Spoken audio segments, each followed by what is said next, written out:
The Newsday continues here on One News Now. I'm Charles Lejano. The National Unity Party recently endorsed Bongbong Marcos Jr. for the presidency. However, the party's president has decided to back the presidential bid of Leni Robredo instead.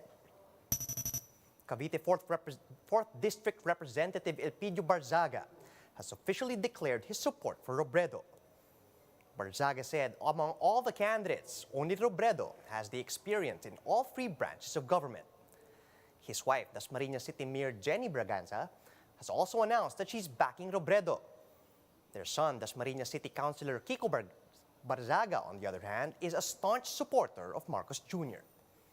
Cavite is the second most vote-rich province in the country, with more than 2.3 million voters. The camp of Marcos Jr. maintains that there is no final court decision yet on the family's alleged unpaid estate taxes. In a statement, Marcos' spokesperson, Attorney Vic Rodriguez, claimed that the candidate's detractors are just politicizing this issue. He added that since the case is still pending, there is no certainty yet as to the estate tax owed by the Marcoses. But retired Supreme Court Associate Justice Antonio Carpio said the Bureau of Internal Revenue should file criminal charges against Marcos Jr. for failing to pay the estate tax for decades. Meanwhile, former BIR Commissioner Kim Henares said that if the BIR does not act immediately, efforts to collect the unpaid estate tax may soon be for naught. Meanwhile, a recent survey shows that the majority of Filipinos want the next administration to continue some of President Duterte's programs. According to WR Numero Research, almost 61% of Filipinos wish for the continuation of the administration's war on drugs. Human rights groups reported at least 30,000 deaths under the anti-drugs campaign. Meanwhile, 66% of the survey's respondents said they want the next administration to resume the Build infrastructure program.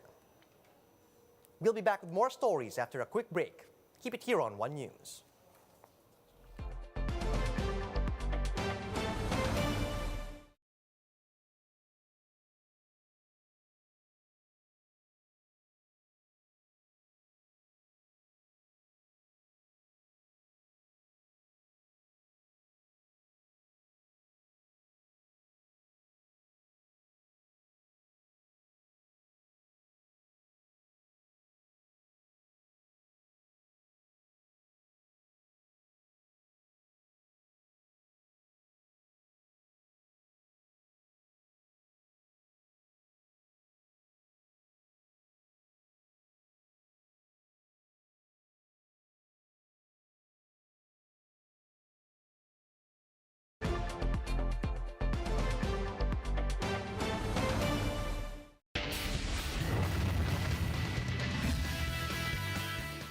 You're still watching One News Now. I'm Charles Lejano. The 84th season of the UAAP finally kicked off yesterday, with the men's basketball tournament back in full swing. Marty Bautista gives us a recap in this report.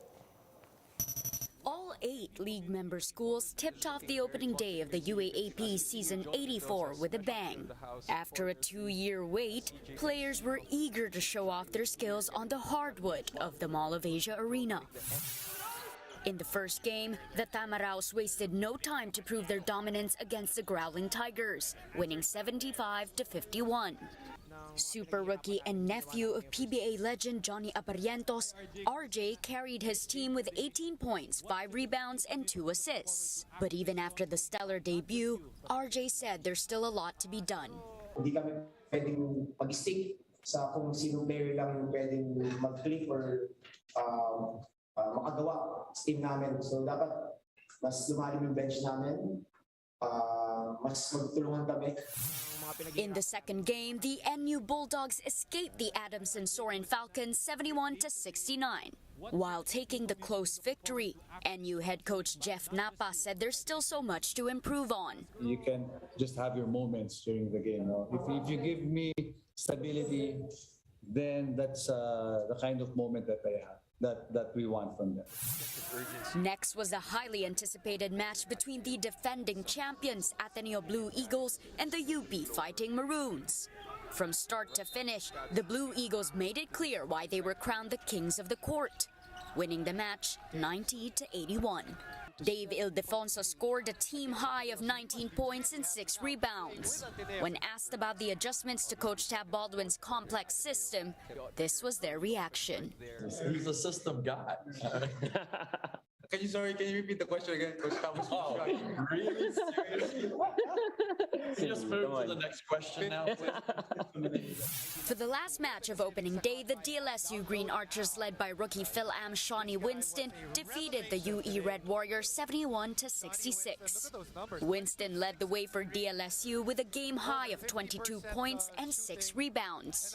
I was really excited to play this game in the UAAP, just a new country and a new environment. And my team and I, we've been working really hard the past couple months, so I was just happy to go out there and compete.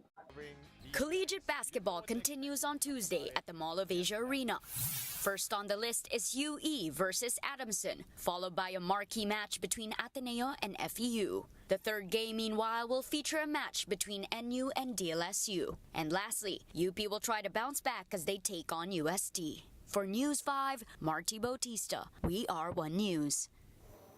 Let's now take a quick look at today's other top stories. After a week of rollbacks, oil companies are again expected to raise the prices of fuel products in the coming days.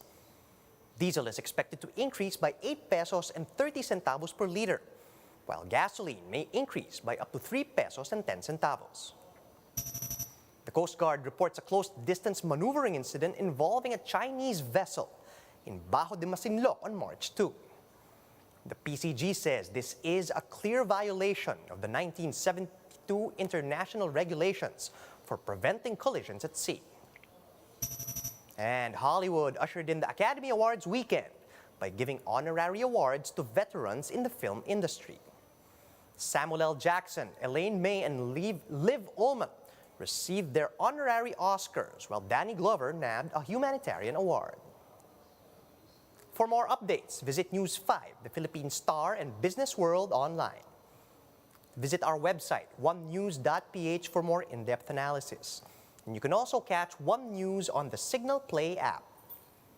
Register for a free account at www.signalplay.com and stream One News live anytime and anywhere.